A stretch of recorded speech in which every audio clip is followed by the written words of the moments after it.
여러분 안녕하십니까? 뉴스라이브 문을 엽니다. 어제 폭우가 내린 퇴근길로 곳곳에서 피해가 발생했습니다. 저 역시 일산 집 근처에서 도로를 가득 메운 무릎 높이의 물웅덩이를 만나서 퇴근 시간만 2시간이 넘게 걸렸습니다. 자, 다행히 오늘은 아침부터 날씨가 겠죠. 추석 연휴 기간 동안은 날씨 걱정 안 하셔도 되겠습니다. 9월 11일 뉴스라이브 지금부터 시작합니다. 오늘의 헤드라인입니다. 상계역에서 왕십리를 잇는 동북선 경전철 사업이 우여곡절 끝에 오는 28일 기공식을 엽니다.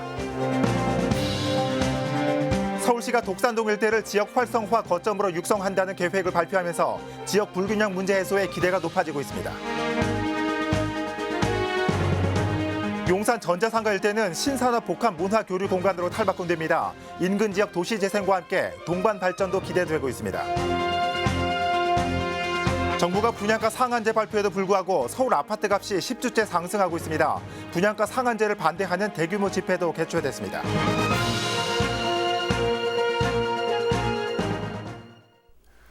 왕십리역부터 상계역을 잇는 동북선 경전철 사업.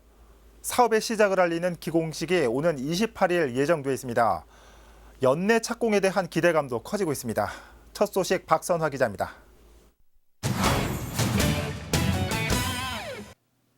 서울시가 이달 28일 동북선 도시철도 민간 투자 사업 기공식을 개최한다고 밝혔습니다. 장소는 노원구 하계동 공영주차장과 성북구 숭례초등학교 운동장입니다. 서울시는 기공식에는 박원순 서울시장과 관계부서 관계자가 참석 예정이며 동북선 사업의 시작을 공표하는 선언적 의미가 있다고 설명했습니다. 노원하고 성북 이렇게 두 군데서 진행을 하려고 합니다. 기공식은 이제 공사가 앞으로 이제 진행될 거라는 것을 이제 좀 시민분들이나 이렇게 관계자분들에게 다 알려주는 차원에서 진행을 하고 있는 거고요. 동북선 경전철 사업은 성동구 왕십리역부터 노원구 상계역을 잇는 사업입니다. 총 길이는 13.4km며 16개 정류장을 지하로 연결합니다.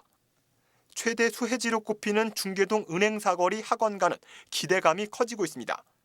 가장 가까운 지하철역까지 도보로 20분이나 떨어져 있어 학생들이 통학하는 데 애를 먹고 있기 때문입니다. 버스를 기다리는데 배차 간격이 길어서 너무 불편하고 경전철이 들어오면 교통에도 편하고 나중에 학교 다니기에도 너무 편할 것 같아요. 착공까지 남은 과제는 일부 토지주들과의 보상 문제. 서울시는 현재 토지주와 협의 중이며 연내 첫 삽을 뜨기 위해 이견을 좁히고 있다고 밝혔습니다. 드라이브 서울 경기 케이블 TV 박선화입니다. 한편 신안산선 착공 기념식이 어제 금천구청 대강당에서 열렸습니다. 이날 기념식에는 지역 주민과 유성훈 구청장, 이훈 국회의원을 비롯해 국토부 제2차관과 시행사 대표 등이 참석해 신안산선의 공사 시작을 축하했습니다. 지난 1998년 정부의 수도권 광역교통 5개년 계획 포함 이후 21년 만에 공사에 들어간 신안산선은 2024년 개통 예정으로 금천구에는 3개 정류장이 들어서며 여의도까지의 이동 시간을 절반 이상 줄여줄 것으로 기대됩니다. 한편 신안산선 착공식은 지난 9일 안산시청에서 열렸습니다. 서울시가 금천구 독산동 일대를 지역 활성화 핵심 거점으로 육성한다는 계획을 내놨습니다. 신안산선 개통에 맞춰 지역에 활력을 불어넣겠다는 건데 이와 함께 지역 발전 불균형 문제도 해소하는 계기가 될 것으로 기대를 모으고 있습니다. 엄정규 기자입니다. 서울시가 발표한 독산 지역생활권 활성화 계획의 핵심은 중심지 육성입니다. 신안산선 개통에 맞춰 새 역사 예정지 일대의 복합 개발을 유도하겠다는 것. 이를 위해 내년부터 관련 지구 단위 계획 재정비 절차에 착수합니다. 주민 생활 불편 해소를 위한 생활 SOC 확충도 계획에 포함됐습니다. 독산 2동과 3동에는 각각 공영 주차장과 소규모 체육관 건립이 추진되고 독산동에 동서를 잇는 범안로의 확장도 본격화됩니다. 서울시는 이 같은 세부 계획 추진을 통해 독산동 일대를 인근 지벨리와 연계한 산업, 주거 배후지로 조성하겠다는 계획입니다. 여기에 더해 금천구는 지역 동서 간 개발 불균형 해소에도 기여할 것으로 보고 있습니다. 신안산선의 신독산역 주변의 복합 개발을 통해서 그 파급효과 주변으로 뻗어나가게 됩니다. 동측 쪽에 이제 저층 주거지가 이제 밀집 밀집하다 보니까 주차장이라든지 그다음에 뭐 체육시설 같은 게 부족하다는데 그런 거에 대한 보완 같은 게 이번 계획엔 다 포함이 된 것 같습니다. 한편 이번 독산 지역 생활권 육성 계획에는 금천구청역 복합 개발도 포함돼 사업 진행에 탄력이 붙을 전망입니다. 델라이브 서울 경기 케이블 TV 엄종규입니다. 용산 전자상가 일대는 전자산업 기반의 신산업 복합 문화교류 공간으로 탈바꿈됩니다. 도시재생 활성화 계획에 따른 겁니다. 이 밖에 서울역과 해방촌 일대에서는 이미 도시재생이 한창이고 구의회에서는 지난달 다른 지역도 도시재생을 추진하기 위한 연구 용역을 발주했습니다. 도시재생 바람이 불고 있는 용산구 소식 이재용 기자가 정리했습니다. 용산 전자상가 일대 도시재생 활성화 계획이 지난 5일 고시됐습니다. 서울시는 전자상가 일대를 신산업 복합문화 교류의 공간이자 디지털 메이커시티로 만드는 게 목표입니다. 이를 위해 보행 환경을 개선하고 와이밸리 광장 등을 조성해 오프라인 상권을 활성화시키겠다는 계획입니다. 신산업 육성과 창업 지원을 위해 창업문화 복합 허브를 조성하고 상생 거버넌스 차원에서 상인과 건물주 간의 상생 협약 등도 추진합니다. 사업 기간은 오는 2022년 12월까지입니다. 청파동과 남영동 일부 지역에선 서울역 일대 도시재생 활성화 사업이 추진되고 있습니다. 사업의 일환으로 국립극단길 조성은 완료됐고 청파공원과 언덕 명소화 사업 등은 현재 진행 중입니다. 서울시는 서울역 일대를 역사와 미래가 공존하는 서울재생 1번지로 만들 계획입니다. 근린재생 일반형 도시재생 활성화 지역으로 선정된 해방촌 일대엔 공동체와 침체된 지역경제 활성화 등을 위해 신흥시장에 아케이드가 설치될 예정입니다. 이 밖에도 용산구 의회에선 지난달 30일 낙후된 도시 환경을 되살리고 안전한 거주 환경을 조성하기 위해 나머지 13개 동을 대상으로 도시재생 정책 제안 연구 용역을 발주했습니다. 딜라이브 서울 경기 케이블 TV 이재용입니다. 앞서 보신 것처럼 용산구에 도시재생의 바람이 불고 있습니다.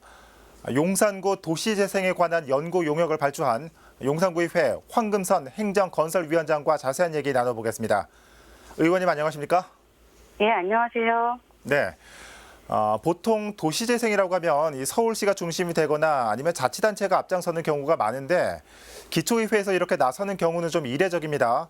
먼저 이 도시재생 연구 용역을 발주한 배경이 궁금합니다. 네, 아시겠지만 우리 용산구는 서울의 중심이잖아요. 그럼에도 불구하고 오랜 기간 존속해온 구시가지 또 노후 건축물, 기반시설, 그리고 용산역과 서울역 선로 주변에 정비되지 않은 열악한 건축물이 많아요. 예. 또 역사적 보존 가치가 현존하는 지역적 특성을 가지고도 있고요. 그래서 이전까지 재개발, 재건축 중심의 혁일적인 도시개발이 아닌 기존의 역사적 자산을 보존하고 지역 특성과 거주민들을 고려한 도시재생 사업을 발굴하고 추진할 필요성이 있는 지역이에요. 예. 현재 우리 구에서도 형파동, 남영동, 해방촌 일대에서 도시재생 사업이 진행되고 있는데요. 네. 이 지역의 여건을 고려한 맞춤형 도시재생 사업으로 낙후된 도시 공간을 되살리고 안전하고 쾌적한 주거 환경을 조성하고자 이번 연구 용역을 진행하게 되었어요. 예. 지난 2일이죠. 이 연구 용역을 하겠다는 착수 보고회가 열렸습니다. 어떤 분들이 네, 참석했고, 네, 예, 또 현장에서는 어떤 얘기들이 오갔습니까?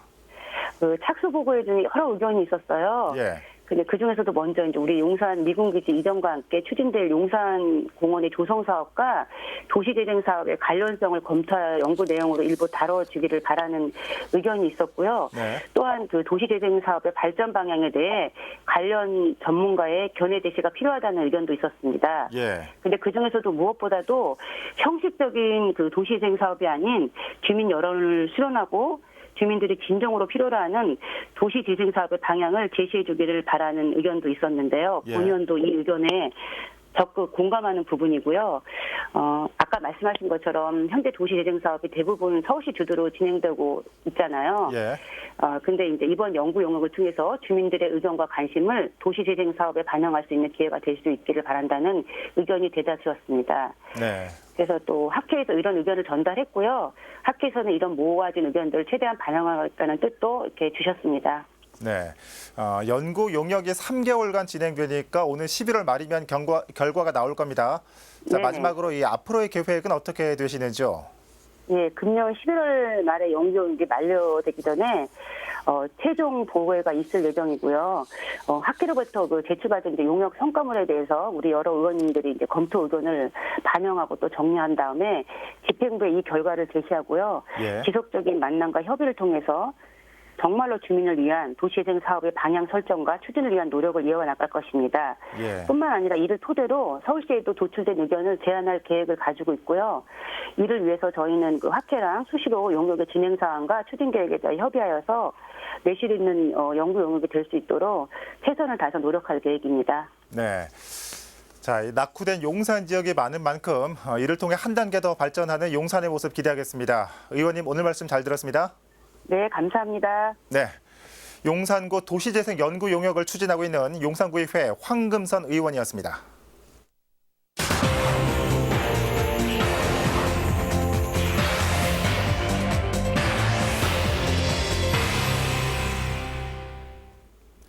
(9.13) 부동산 대책이 발표된 지 1년입니다.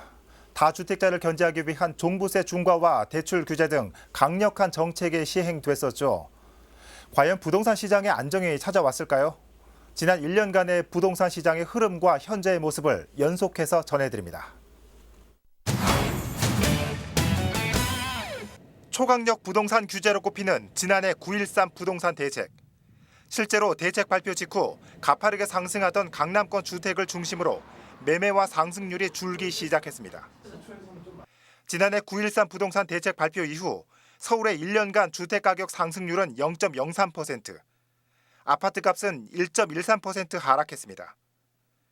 9.13 대책 직전 1년간 서울 주택과 아파트 가격이 각각 6.69%, 9.18% 오른 것과 비교됩니다. 이와 함께 지난 1년간 주택 거래량도 크게 줄었습니다. 대책 발표 후 올 8월까지 서울 월 평균 주택 매매 거래량은 8,700여 건, 대책 발표 전 14,000여 건 대비 40% 감소했습니다. 하지만 올 3월 공동주택 공시가격 발표 후 부동산 가격 상승은 다시 시작됐습니다. 다시 시장 불안이 시작된 건 아니냐는 우려가 이어지는 가운데 서울 아파트값은 다시 상승하고 있는 추세입니다. 이 소식은 계속해서 태윤영 기자가 전해드립니다.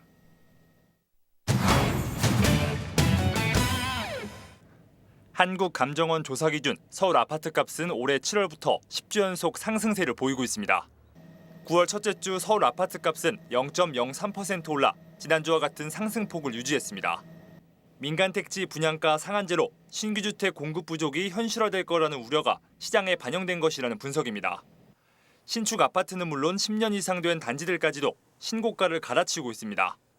부동산 124에 따르면 9.13 대책 이전 1년간 서울 아파트 실거래가는 평균 6억 6,603만 원에서 1년 후 7억 5,814만 원으로 14% 정도 상승했습니다. 집값 상승 조짐도 보이고 있습니다. 부동산 경기와 주택 수급 등을 고려한 부동산 종합지수는 1년 4개월 만에 정점을 찍었습니다.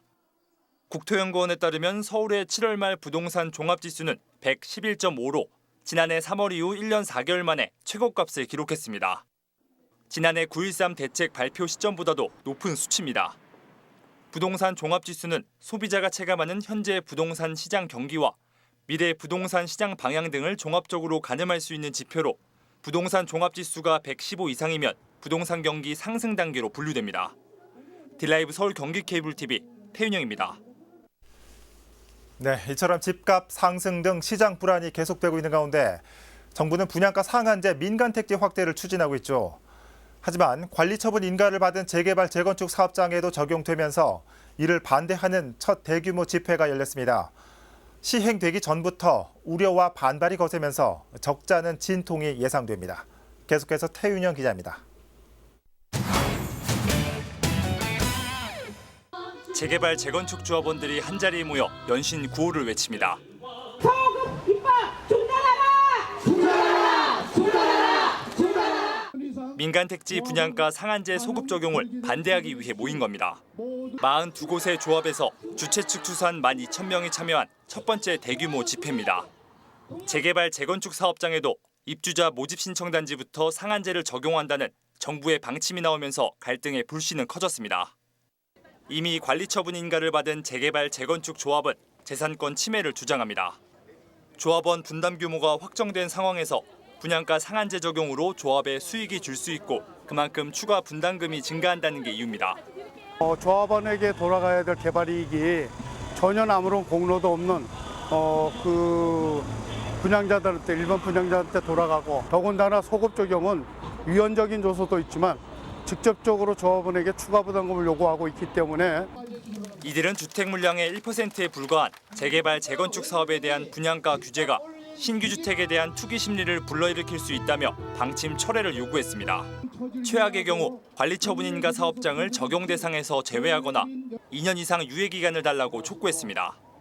법 시행 전 관리 처분 인가 신청을 완료하였거나 인가를 득한 사업장은 적용 대상에서 제외하거나 2년 이상의 유예 기간을 집회를 주최한 재개발 재건축 조합 모임인 미래도시 시민연대는 정부가 예정대로 강행할 경우 헌법 소원과 효력정지 가처분 신청을 제기할 방침입니다. 개인의 재산권 침해와 공익을 두고 논란이 계속되고 있는 분양가 상한제.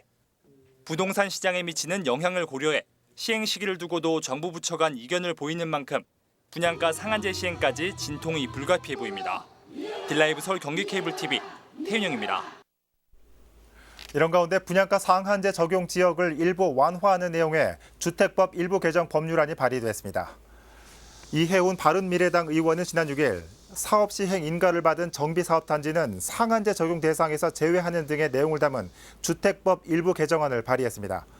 이에 따라 관리처분계획 인가 전 단계인 사업 시행 인가 단지부터 상한제 적용이 제외되면 사업 초기 단지만 적용받게 됩니다.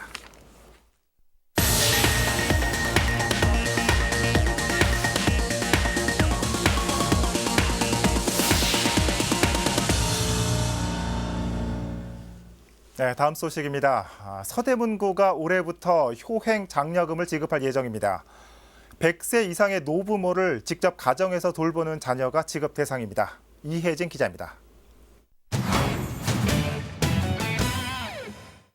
서대문구에 거주하는 100세 이상의 어르신은 모두 45명.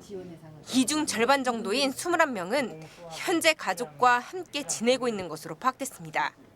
서대문구는 이들 가정에 매년 20만 원의 효행 장려금을 지급할 계획입니다. 지난해 11월 서대문구 효행 장려 및 지원에 관한 조례가 개정되면서 올해부터 효행 장려금 지급이 가능해졌습니다. 100세 이상 어르신을 모시는 세대주나 대표 가족에게 효행 장려금을 이렇게 지원함으로써 자긍심을 가지고 또한 아울러서 지역사회에 아름다운 전통 문화유산인 효행 사상을 장려하고 확산하기 위한 목적입니다. 효행 장려금은 100세 이상의 어르신 본인이 대상이 아니라 그 부양가족이 대상인 만큼 지급에 제한이 있습니다. 가정 내에 100세 이상의 어르신이 포함돼 있더라도 가정이 아닌 요양원이나 기관에서 따로 모신 경우엔 지급 대상에서 제외됩니다. 신청일을 기준으로 1년 이상 서대문구에 거주하며 100세 이상의 부모와 주민등록상 한 가구를 구성하고 있어야 합니다. 신청은 이달 말까지 거주지 동주민센터를 통해 할 수 있습니다. 효행장려금은 노인의 달인 매년 10월에 지급됩니다. 한편 서대문구를 포함해 강동구와 송파구 등 6개 자치구에서 현재 효행장려금을 지급해오고 있습니다. 딜라이브 서울경기 케이블 TV 이혜진입니다. 이번 추석 명절 대체로 맑은 날씨가 전망됩니다. 가족과 함께 나들이 계획 세우신 분들도 많으실 텐데요. 도심 속에서 한가위를 즐길 수 있는 전통 문화 행사를 조아영 기자가 소개합니다. 한 해 농사를 마무리하는 가을철. 감사의 마음을 담아 떡을 만들어 이웃들과 나눴던 우리 선조들.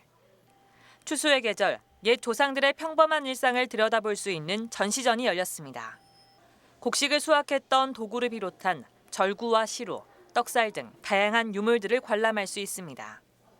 추석을 맞이해서 한국인이 가을철에 하루 동안에 어떻게 살았는지를 보여주기 위해서 저희들이 전시를 개편을 했고요. 추석 다음 날인 14일과 15일 양일 동안에 한가위와 관련돼서 여러 가지 행사들을 마련하는데요.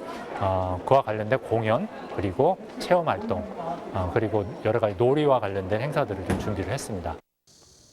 서울 역사박물관에서도 한가위 한마당 행사가 펼쳐집니다. 문화공연과 전통 민속놀이, 다양한 체험 프로그램이 준비됩니다. 서울광장을 비롯한 북촌 한옥마을과 도남은 국악당 등 도심 곳곳에서 국악 공연을 즐길 수 있는 서울 국악축제도 열립니다.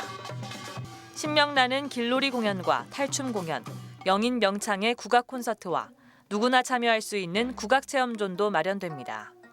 가족과 함께 추석의 의미를 되새겨보고 우리 전통음악을 들으며 가을 정취를 느껴볼 수 있는 서울 국악축제는 추석 연휴를 시작으로 9월 한 달간 개최됩니다. 딜라이브 서울 경기 케이블 TV 조아연입니다. 오늘 새벽 0시 45분경 종로구 부암동의 한 다세대 주택 뒤편 옹벽이 무너지는 사고가 발생했습니다. 다행히 인명피해는 없었지만 주민 12명이 대피했고 옹벽이 무너지면서 토사와 돌들이 쏟아져 주택 1층 창문틀과 벽면 가스배관이 파손됐습니다. 소방당국은 집중호우로 인해 집안이 붕괴되면서 옹벽이 무너진 것으로 보고 정확한 사고 원인을 조사 중입니다.